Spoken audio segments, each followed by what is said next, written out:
नमस्कार दोस्तों, safety expert channel में आप सबका स्वागत है। आज का टॉपिक देखेंगे tower crane all safety information. इसमें टावर क्रेन के बारे में क्या क्या सेफ्टी के रूल्स है, नॉर्म्स है, वो हम लोग देखने वाले हैं। टावर क्रेन लगाने से पहले से शुरू होकर टावर क्रेन ऑपरेट करते समय भी क्या क्या सेफ्टी प्रिकॉशन लेना है, ये हम लोग इसमें देखने वाले हैं। तो चलो वीडियो को शुरुआत करते हैं। पहले देखते हैं टावर क्रेन फिक्स करने से पहले कौन से डॉक्यूमेंट की अपने को ज़रूरत होती है।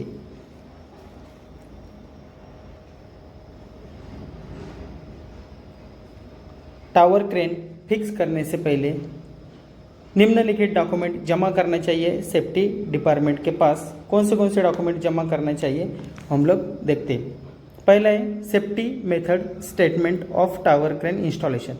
मेथड स्टेटमेंट जमा करना जरूरी है, तो इससे यह पता चलता है कि आप टावर क्रेन किस तरीके से फिक्स करने वाले हैं। दूसरा है HIRA hazard identification and risk assessment.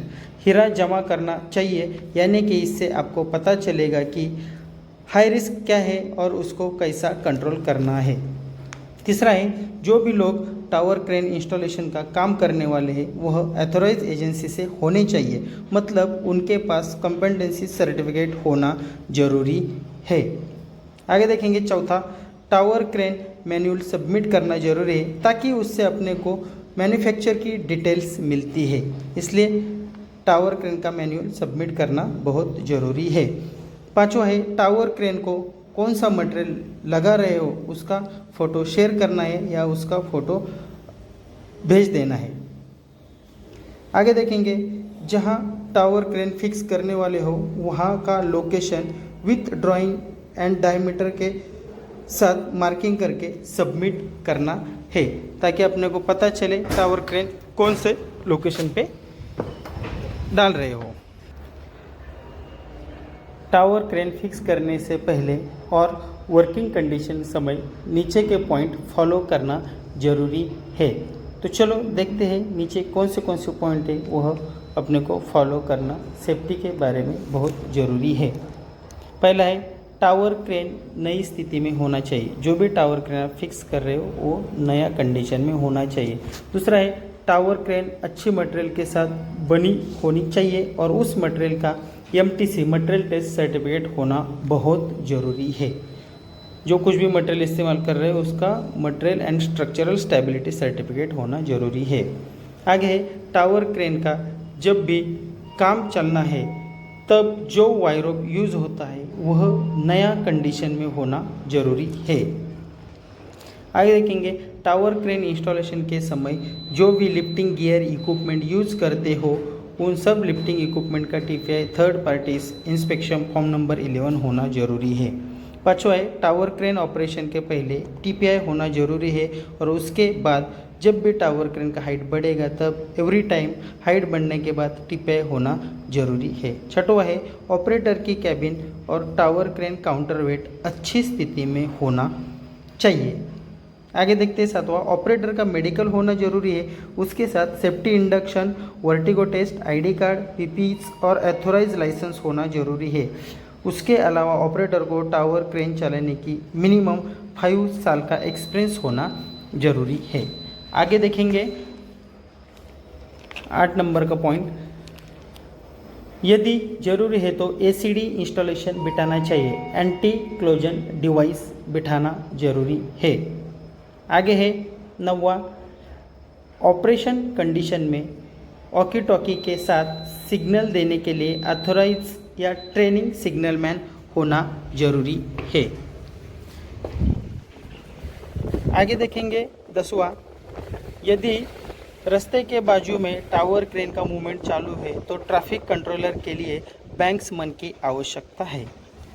आगे है जब टावर क्रेन से कंक्रीट बकेट, मटेरियल बास्केट और मैन बास्केट को ऊंचाई से गिरने के लिए सेकेंडरी सेफ्टी के लिए वायर रोप की स्लिंग बांधना जरूरी है। उसके साथ कलर कोडिंग और उसके ऊपर सेफ वर्किंग लोड मेंशन करना जरूरी है। आगे देखेंगे 12वां पॉइंट है मटेरियल मूवमेंट को कंट्रोल करने के लिए एवरी लिफ्टिंग मटेरियल को टैग लाइन बांधना जरूरी है। टैग लाइन होनी ही चाहिए मटेरियल लिफ्टिंग के समय में।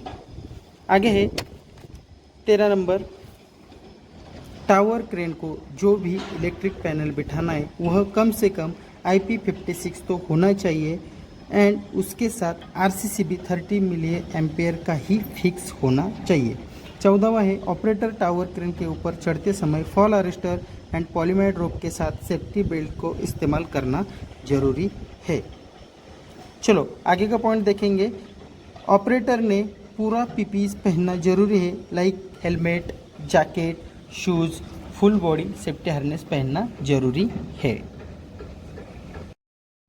टावर क्रेन का जो मास्ट है वह जो मैन्युफैक्चर मैनुअल में दिया है उस तरीके से फिक्स होना चाहिए। आगे देखेंगे, टावर क्रेन के लिए 4 अर्थिंग रिक्वायर्ड है, 2 body earthing, 1 panel earthing and 1 lightning arrester earthing. For lightning arrester 10 square mm copper wire need to be use. आगे देखेंगे, टावर क्रेन के बूम को LED लाइट फिक्स होना चाहिए, यानी कि रात में पता चले कि इतना ऊंचाई पे टावर क्रेन फिक्स है, यानी कि जो भी हवाई में चलने वाले जैसे कि हेलीकॉप्टर, एरोप्लेन है उनको भी संदेशा मिले कि रास्ते पे कोई इक्विपमेंट है। आगे है, टावर क्रेन ऑपरेटर कैबिन में फायर एक्सटिंग्विशर और फायर वॉल रखना जरूरी है, यानी कि कैबिन को गलती से भी फायर लग गई तो बुझा सकते हो। आगे है 20वां, प्रॉपर एक्सेस प्रोवाइड करने का टावर क्रेन को ऑपरेटर को जब टावर क्रेन की हाइट बढ़ती है तो स्लैब के ऊपर से एक्सेस प्रोवाइड करते वह एक्सेस प्रॉपर होना बहुत ज़रूरी है। चलो उसके साथ आगे एक पॉइंट देखेंगे, 21 नंबर का पॉइंट है, टावर क्रेन के ऊपर SWL सेफ वर्किंग लोड चिपकाना जरूरी है, यानी कि सबको पता होना चाहिए कि इसका ही इतना ही मटेरियल यह टावर क्रेन से लिफ्ट करना चाहिए। आगे देखेंगे, हर महीने में कम से कम एक बार ऑथोराइज पर्सन से टावर क्रेन का मेंटेनेंस होना जरूरी है और उसका रिकॉर्ड रखना जरूरी है। आगे का पॉइंट देखेंगे, 23 नंबर का पॉइंट है,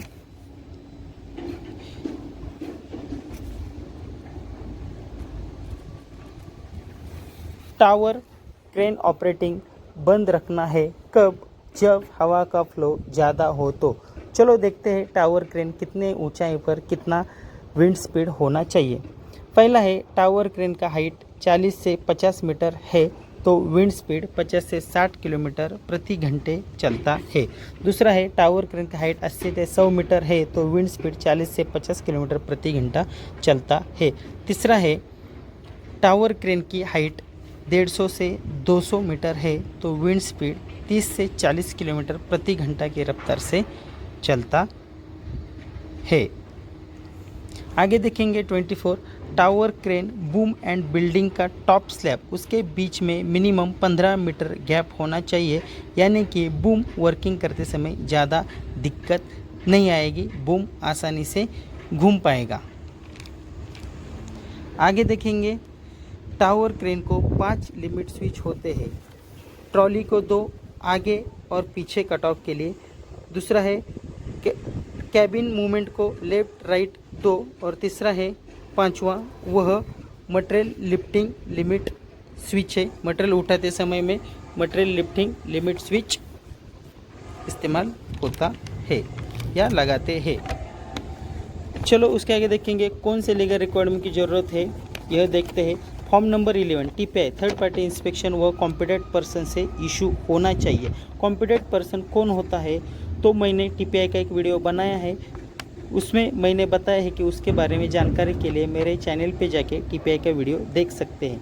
दूसरा है ऑपरेटर लाइसेंस, तीसरा है इंश्योरेंस कॉपी और चौथा है TPI for tools and tackles.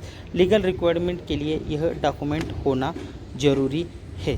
तो चलो दोस्तों, वीडियो अच्छा लगा होगा तो वीडियो को लाइक करो, शेयर करो, सब्सक्राइब करो। आपको कुछ दिक्कत होगी तो कमेंट करो और हाँ, वीडियो को लाइक